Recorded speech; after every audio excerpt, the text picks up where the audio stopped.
Hello everyone! Welcome to my vlog! Ngayon po ay magluluto tayo ng Bicol Express. Cebuano Bicol Express. So, ayan yung mga ingredients. Pinaghiwa-hiwa.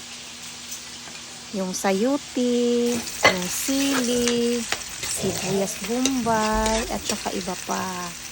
Ayan. Haluin yung ingredients, sibuyas bombay, yung sili, yung ahos, paghalo-haluin sila.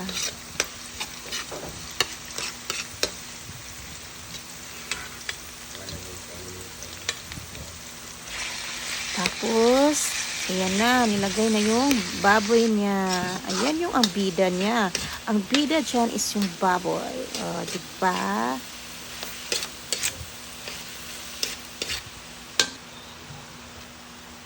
Nilagyan ng suka.